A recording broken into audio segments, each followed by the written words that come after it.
verset biblique aujourd'hui que nous avons considéré aujourd'hui, c'est dans Éphésiens et Colossiens. Donc, nous avons lu Éphésiens chapitre 5, verset 18 à 21. Quoique c'est verset 19 là qui intéresse nous. Il dit, ne vous enivrez pas de vin, c'est de la débauche. Soyez au contraire remplis de l'esprit. Entretenez-vous par des psaumes, par des hymnes et par des cantiques spirituels, chantant et célébrant de tout votre cœur les louanges du Seigneur. Rendez continuellement grâce à Dieu le Père pour toutes choses, au nom de notre Seigneur Jésus-Christ, vous soumettant les uns aux autres dans la crainte de Christ. Verset 19. Entretenez-vous par des psaumes, par des hymnes et par des cantiques spirituels, chantant de tout votre cœur les louanges du Seigneur. L'église de Jésus-Christ non instrumentale, ça c'est bien non l'église ou pas tromper, l'église de Jésus-Christ non instrumentale, lui enseigner que dans l'église, monde pas supposé adorer avec des instruments de musique. Et donc, yo même tel que yo interprété texte ça dans Éphésiens 5 verset 19, nous besoin entretenir nous dans l'église par des psaumes, par des hymnes, par des cantiques spirituels. Maintenant, puisque il pas fait mention d'instruments de musique, donc pour eux-mêmes dans l'église, pas à supposer un instrument de musique. Cependant, c'est un texte hors contexte, parce que d'abord, Paul pas fait référence à adoration dans l'église, mais il fait référence à style de vie que chrétien a besoin de gagner. C'est ça que l'a dit pour ne pas enivrer le vin, c'est de la débauche, mais l'a dit au contraire, c'est pour lui entretenir lui par des psaumes, par des hymnes, par des cantiques spirituels. Mais en réalité, le mot psaume signifie son, signifie chant accompagné d'instruments de musique. C'est ça que il dit. Lorsque vous appelez psaume 150, et auteur psaume la bail yon exemple de relation qui gagnait entre adoration et instrument de musique. Donc Éphésiens 5 le verset 19, li pas capable de constituer une doctrine pour éliminer instrument de musique à l'église, mais c'est ça que l'église du Christ non instrumentale les fait. Deuxième texte hors contexte que nous avons considéré, c'est Colossiens 3 le verset 11. Lorsque nous appelons Colossiens 3, le verset 11, il dit comme ça.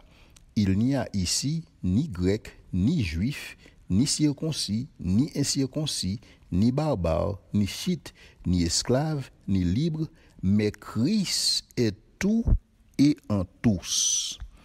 Il y a un groupe qui relève l'union de vie. L'union de vie, l'utiliser texte dans Colossiens 3, le verset 11, pour le capable asseoir une vision du monde panthéiste.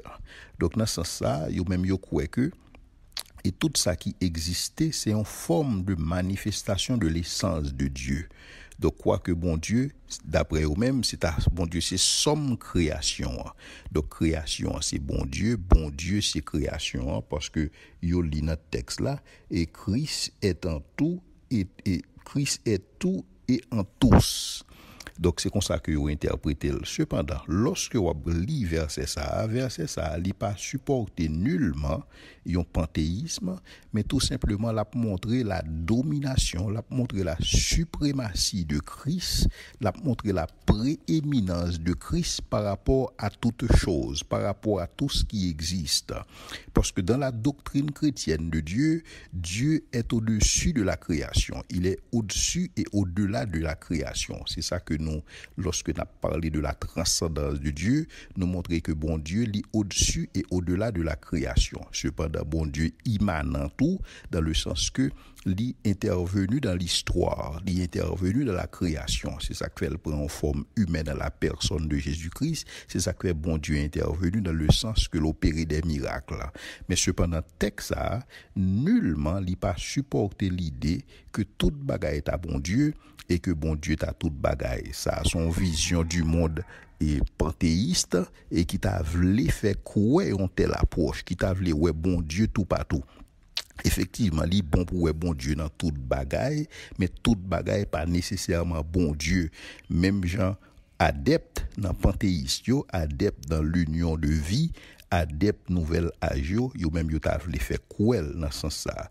Verset ça tout simplement expliquer que pour croyants, ils besoin réaliser que lui-même ils font seul ensemble avec Christ et nous pas différents. Nous pas différents que nous c'est libres, que nous libres, que nous esclaves et que nous juifs, que nous grecs, que nous circoncis, que nous incirconcis, nous soyons seuls en Christ. C'est-à-dire que pas de monde qui est différent, pas de monde qui est plus grand qu'on l'autre, mais nous soyons seuls, nous partager et si vous voulez même humanité ça avec Christ, nous partager même essence ça ensemble avec Christ en tant que monde bien sûr parce que pas oublier que Christ est 100% monde, il est 100% Dieu, donc nous partageons cette humanité avec le Christ ressuscité.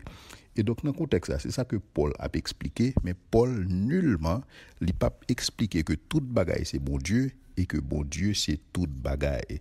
Donc monde qui utilisait Colossiens 3 le verset 11 pour capable justifier le panthéisme, en vision du monde panthéisme, donc c'est un texte que retirer en dehors de contexte li pour former un prétexte.